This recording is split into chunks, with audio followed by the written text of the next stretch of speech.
কাছে এবং দূরে বসে যারা আমাকে দেখছেন সকলকে শুভেচ্ছা জানিয়ে শুরু করছি আমার আজকের এই অনুষ্ঠান। এই ভিডিও শুরুতে আমি আমার সকল সাবস্ক্রাইবারদেরকে অন্তরের অন্তঃস্থল থেকে জানাচ্ছি অসংখ্য ধন্যবাদ, মোবারকবাদ। এবং আপনারা যে বিপুলভাবে সাড়া দিয়েছেন এবং আমার সাথে জুড়ছেন প্রত্যেক দিনই, আমি অন্তরের অন্তঃস্থল থেকে আপনাদেরকে ধন্যবাদও জানাচ্ছি এবং আন্তরিক দোয়াও রইল। এবং যারা বড় রয়েছেন তাদেরকে রইল আমার সালাম। তো এখন আজকে আমি একজন বিজনেস লিডার হিসাবে, একজন উদ্যোক্তা হিসাবে আপনার মধ্যে কিছু জিনিস দেখতে চাইবো, সেই জিনিসগুলির ব্যাপারে একটু আলোচনা করতে চাইবো। আপনাকে একজন নেতা হিসাবে, উদ্যোক্তা হিসাবে হতে হবে আর 5 জনের চাইতে একটু ভিন্নতর, একটু ভিন্ন জাতের, একটু আলাদা। আপনার টেম্পারমেন্ট একটু আলাদা হবে, আপনার চিন্তা চেতনা আলাদা হবে এবং আরো আগে হবে। আপনি দেখবেন সেটা যেটা অনেকে দেখতে পারে না। Sight beyond sight. আমরা ছোটবেলাতে থান্ডারকার্টস নামে একটি কার্টুন দেখতাম, সেখানে বলতো give me sight beyond sight, মানে যেটা মানুষ বা সাধারণত দেখা যায় না তার উপরেও আড়াল, মানে তার থেকেও আগে আপনি দেখবেন। এটা একজন বিজনেস লিডার হিসাবে আমি আপনার থেকে আশা করতে পারি এবং আমি চাইবো যে আপনি আপনার নারিশমেন্ট, আপনার যে নিজেকে বানানোর যে প্রক্রিয়া, সেই প্রক্রিয়াতে এই জিনিসটা রাখবেন, দূরদৃষ্টি, পরিণামদর্শিতা এবং লিডারশিপের যে ক্ষমতা। সেজন্য আমি আপনাকে বলছি যে কোনো উপায়, একটি স্কিল, একটি ভাষা অথবা একটি নতুন কিছু আপনাকে এমন ভাবে শিখতে হবে বা তার জন্য এমন ভাবে নিজেকে তৈরি করতে হবে যে আমি যে কোনো ভাবেই এটাকে শিখবো। আমি নটরডেম কলেজে যখন পড়তাম, আমাদের ফাদার টিম ব্যানাস ইংরেজি শেখার, তখন আমার ইংরেজি অবস্থা খুবই খারাপ ছিল, এখনো খুব একটা ভালো নয়।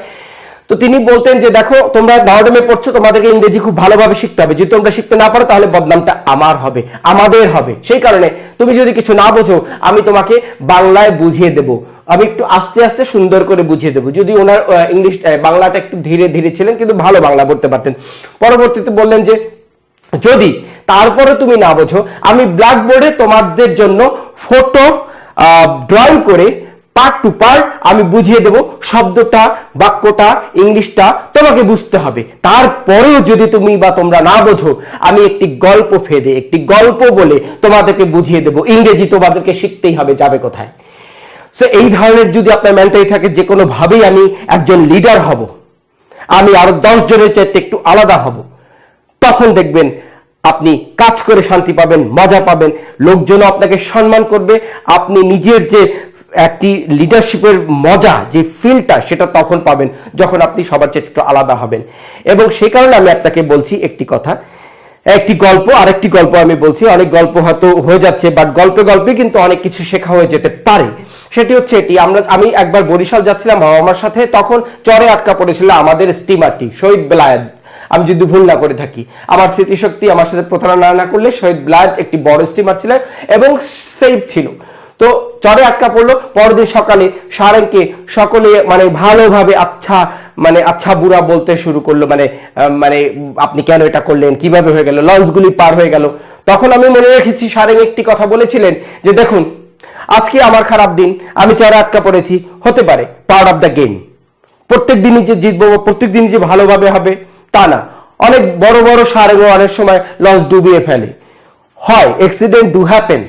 কিন্তু এখানে একটি ব্যাপার পরিধানযোগ্য, যে লঞ্চ চলে গেছে, আপনি যে তুলনাটা দিলেন সেটা আমি মেনে নিতে পারছি না। কারণ লঞ্চ হচ্ছে ছোট, অপেক্ষাকৃত ছোট এবং তাদের পরিধি একটু ছোট আকারের। লঞ্চ দেখে স্টিমার চলবে না, স্টিমারকে ফলো করে লঞ্চ চলে। তাহলে মোদ্দা কথাটি এটি আমি মনে রেখেছি, আমার অত্যন্ত ভালো লেগেছে কথাটি। একজন বিজনেস লিডার হিসেবে লোকজন, আপনার এমপ্লয়িজ অথবা আপনার সাথে যারা ব্যবসা করছেন, আপনি লিডার, আপনি কান্ডারি, আপনাকে ফলো করবে। সো আপনার মধ্যে সেই লিডারশিপটা থাকতে হবে, সেটা গঠন করতে হবে যে কোনো মূল্যের বিনিময়ে। যত কথাই আমি আপনাদেরকে বলি, ব্যবসার কথা বলি, যখন আপনি ব্যবসা করতে যাচ্ছেন, আপনি লিডার, সেখানে আপনি সর্বেসর্বা, আপনি সকল ডিসিশন নেয়ার মালিক। এবং একই সাথে আপনার ভদ্রতাও থাকতে হবে। Courtesy costs nothing but gains a লট।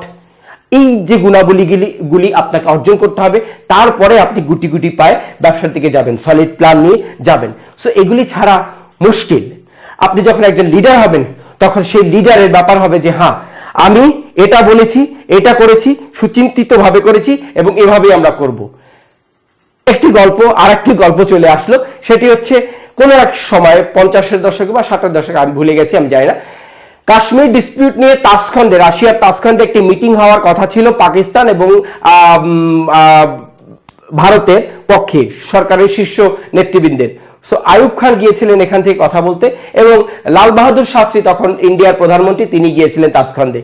যাবার পূর্ব মুহূর্তে পর্যন্ত তিনি বলে গেছেন যে কাশ্মীর ভারতের অবিচ্ছেদ্য অংশ, এ নিয়ে কোনো আলোচনা হবে না, কাশ্মীর একটি ইন্টাগ্রাল পার্ট অফ ইন্ডিয়া, এর নিয়ে কোনো আলোচনা হতে পারে না। তো এই একই কথা উনি বারবার স্টেরিওটাইপ কথাটা বলছিলেন। তখন তাসখণ্ডে যেটা শুনেছি যে ব্রেজনেভ ওনাকে একটি ধমকের সুরে কথা বলেছিলেন। একজন প্রধানমন্ত্রী, ইন্ডিয়ার মতো একটা দেশের, তার সম্মানে লাগলো, সে একজন নেতা, কত সেন্সিটিভিটি, সে মারা গেল, কেউ জানলো না, রহস্য উদ্ধার করতে পারলো না হোটেল রুমে উনি কিভাবে মারা গেলেন। কিন্তু ব্রেজনেভের ওই কথাটা এখানে একটি, মানে ধমকের সুরটা এখানে একটি ক্রিয়ানক হিসেবে কাজ করেছে। সো দেখুন, আপনি যখন ডিসিশন নেবেন তখন এমন ভাবে নেবেন পাকাপোক্ত হয়। উনি পাকাপোক্তই ছিলেন, কিন্তু ওনার গিয়েছেন তাসখণ্ডে, ঠিক আছে না, তাসখণ্ডে গিয়েছেন, তাসখণ্ডে আলোচনা করার জন্য, ডিসকাস করার জন্য, কিন্তু উনি বলছেন একই কথা। ব্রেজনেভ বলেছিলেন যদি তোমার একই কথা হয় তাহলে তুমি তোমার ইন্ডিয়াতে বসে তুমি প্রেস কনফারেন্স করতে পারতে, এখানে আসার তো দরকার ছিল না। সো ওনার লিডারশিপে উনি কিন্তু আসলে যেভাবে ডিল করার সেটা ডিল করতে পারেননি, বিধায় ওনাকে একটি অপমান সহ্য করতে হয়েছে, এবং এটি একটি সত্যি ঘটনা। সো সেই কারণে আমি বলবো, একজন নেতা হিসাবে আপনি যেটা বলবেন, যেটা করবেন, যেটা বিশ্বাস করবেন, সেটাকে আঁকড়ে ধরে রাখবেন, এবং সেটাকে আঞ্জাম দেওয়ার জন্য, সেটাকে পরিণতি দেওয়ার জন্য, বা কি বলে এটাকে, রূপ দেওয়ার জন্য আপনাকে যা কিছু করার তাই করতে হবে। কেউ যেন আপনাকে ধমক দিতে না পারে, কেউ যেন আপনার প্ল্যানের মধ্যে কোনো কি বলে এটাকে, লুপ হোল ধরতে না পারে। এই কারণে যখন আপনি প্ল্যান করবেন, একজন নেতা হিসাবে, লিডার হিসাবে, আমি চাইবো যে আপনি আগে স্টাডি করুন। এই জন্য আমি বারবার বলি আপনি স্টাডি করুন, কার্টেসি, প্ল্যানিং, সত্যবাদিতা, ডু অর ডাই হার্ড, এই যে কথাগুলি আমি বলি, এগুলি দিয়ে আপনি প্রস্তুত হন। জরুরি নয় যে আপনি কালকেই একটি ব্যবসা ক্ষেত্রে নেমে যাবেন। আমি আপনাকে অনেক উদ্দীপনামূলক কথা বলছি, হয়তো আপনার মনে একটি জোশ চেপে বসেছে, কিন্তু এই জোশটা যেন হারিয়ে না যায়। এই জোশটাকে আপনাকে ধরে রাখতে হবে, 2 হাত ভরে ধরে রাখতে হবে, এবং এটা নিয়ে হাঁটি হাঁটি পা করে একদিন দৌড়াতে হবে। আজকে একবারে যদি আপনি মগডালে উঠতে যান, হয়তো আপনি পড়ে যেতে পারেন, আস্তে ধীরে আপনি উঠুন, এটাই দরকার। অনেকে আমাকে কল করেন, অনেকে ফোন করেন, থ্যাংক ইউ ভেরি মাচ। তবে কিছু কিছু কল এমনও আসে যে কলগুলিতে আসলে আমি হয়তো বুঝতে পারি যে কোনো কোনো ক্ষেত্রে আমি অসফল, কারণ আমি হয়তো বুঝাতে পারিনি যে আপনার এখনকার এই মুভটা হবে ইম্যাচিউর। আপনি যে প্রশ্নটা আমাকে করছেন সেই প্রশ্নটা আপনি আমাকে করতেন না হয়তো যদি আমি হয়তো আপনাকে আরেকটু ভালোভাবে বোঝাতে পারতাম, হয়তোবা আপনি আরেকটু ভালোভাবে ভিডিওগুলি মন দিয়ে দেখতেন, তাহলে হয়তো কিছু ইম্যাচিউর কোশ্চেন আসতো না। এবং আমি তার জন্য কোনো খারাপ মাইন্ড করি না, কোশ্চেন করা খুবই একটি ভালো প্রসেস। আমি যদি সকলের সাথে 1-on-1 কথা বলতে পারতাম আমার খুব ভালো লাগতো, আমরা হাসি মজা করতে পারতাম, এবং হাসি মজার ছলে ছলে অনেক কথা শেখাতে পারতাম। সো সেই সুযোগ তো হয় না, হবে না, ভিডিওর মধ্যে আমাদের খুব কম সময় কথা বলতে হয়। তবে আমি একটি কথা বলবো, আপনারা এটার সাথে লেগে থাকুন, যে জোশ আপনার মধ্যে পয়দা হচ্ছে সেই জিনিসটাকে আপনি কাজে লাগান, এবং যেন লিডারশিপের কোনো লুপহোল না থাকে, যার কারণে কেউ আপনাকে, একটি গান আছে না, কেউ যেন কোনোদিন বলতে না পারে তোমার মাথায় বুদ্ধি নাই রহমত ভাই, কেউ যেন কোনোদিন বলতে না পারে, এটা আপনাকে রাখতে হবে। সো আরেকটি কথা, আমি মনে একটি গল্পের কথা আবার মনে আসছে, সেটি বলবো যে আপনাকে এই মুহূর্তে যদি কেউ মূল্যায়ন নাও করে, ছেড়ে দিন তাদেরকে। কিছু দুষ্ট লোক থাকবে, তারা কোনোদিন আপনাকে ভালো চোখে দেখবে না। আপনি নো ম্যাটার যত ভালোই আপনি করেন, চিরদিন তাদের কাছে আপনি খারাপ থেকেই যাবেন, অথবা তারা কেউ আপনাকে পাত্তা দেবে না, এরকম একটা গা ছাড়া ভাব থাকবেই।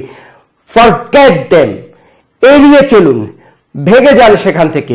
আপনার জীবন অন্য কোথাও আছে, কারণ ওরা আপনার ভ্যালু করতে পারবে না। আপনি যদি ওখানে আটকে থাকেন তাহলে আপনি স্টিক চুম্বকের মতো আটকে গেলেন। একটি গল্প যেটা বলতে চাচ্ছিলাম, শেষ গল্পটা সেটা হচ্ছে, এটা বলে শেষ করব। একটি মুচির কাছে এক লোক গেল একটি পাথর নিয়ে, চকচকে ঝকঝকে। সেই পাথরটা সে কোথা থেকে কুড়িয়ে পেয়েছে। সে কয়েকদিনে মানে ক্ষুধার্থ, ভুখা। সো মুচি বললো, যা যা যা যা যা। মুচির আশপাশে যারা ছোটখাটো ব্যবসায়ী যারা, যা যা যা, এই দিয়ে কি করবো আমরা, তোর অন্য কোনো কাজ হলে আমরা হয়তো কিনে রাখতাম, অন্য কিছু হলে। সো পরবর্তীতে যেতে যেতে জহরির দোকানে, বা একজন জেমোলজিস্ট যে আছে না, পাথর বিদ্যার যে দোকান, বা মনে করেন রত্নের দোকান, সোনার দোকান যাই বলি আমরা, সেখানে যাবার পরে তিনি বললেন যে এটা তুমি কোথায় পেয়েছো? বললো যে আমি কুড়িয়ে পেয়েছি, এটার দাম রেখে আমাকে কিছু খেতে দাও। মুচি কিন্তু খেতেও দেয়নি, কোনো দামও দেয়নি, সে কিন্তু খেতে চাচ্ছিল, সে ক্ষুধার্ত। তো সেই লোক বলল যে দেখো, এই যে তোমার কাছে এটা আছে, এটা হচ্ছে ডায়মন্ড, হীরা, এবং এটা কেনার মতো ক্ষমতা আমার কাছে নেই, তবে আমি তোমাকে আমার বড় বসের কাছে নিয়ে যাচ্ছি, বড় ব্যবসায়ীর কাছে, কারবারির কাছে, তিনি হয়তো নিতে পারেন। তো তিনি ওখানে গিয়ে তাকে একটি ন্যায্য মূল্য দিলেন, যখন তার বড় ব্যাপারে। তারপর দেখুন আপনি, যে মুচি যে আছে বা নিচে যারা আছে, তারা কিন্তু অনেক সময় জেমকে ধরতে পারে না, এটাই দুনিয়াতে হয়েছে, ঠিক আছে? তো আমি বলতে চাচ্ছি, আপনি নিজের মধ্যে যোগ্যতা অর্জন করলে আপনি একটি জেম হবেন, আপনি একটি হীরা হবেন, এবং সেজন্য আপনাকে সময়ের সাথে চলতে হবে। ইম্যাচিউর হলে কিন্তু আপনি কিছু দূর, ইমোশন দিয়ে সব কাজ হয় না, ইমোশনের দরকার আছে, খুব একটি স্ট্রং একটি জায়গা আছে ইমোশনের আমাদের জীবনে, কিন্তু ইমোশন দিয়ে সব হয় না, তার সাথে সাথে আপনার মেন্টাল ফ্যাক্টরিকেও ব্যবহার করতে হবে। এই দুটোর সংমিশ্রণ হলে একদিন আপনি জ্যাম হবেন। তখন দেখবেন দুনিয়া, আপনি মানে একটি কবিতা যেভাবে আছে যে, আসিছিলে ভবে, কেঁদেছিলে তুমি, হেসেছিল সবে, এখন এমন ভুবন তুমি করিবে গঠন, হাসিয়া মরিবে তুমি, কাঁদিবে ভুবন। সো এমন একটা কিছু আপনি করে যাবেন যে আপনি চলে যাবেন, কিন্তু দুনিয়াওয়ালে, দুনিয়াবাসী, পৃথিবীবাসী আপনার জন্য কাঁদবে, তারা ভাববে যে না, এই লোকটা আমার জন্য কিছু করেছে, বা এই একজন ব্যবসায়ী ছিল। একটি মানুষ মারা যায়, মানুষের ইচ্ছা শক্তি মরে না, মানুষ মারা যায়, মানুষের কথাগুলি থেকে যায়। একটি গান আছে না আমাদের বাংলাদেশে, দিন যায় কথা থাকে, কথা থেকে যায়। সো আপনি আজকে ইয়াং জেনারেশনের ছেলে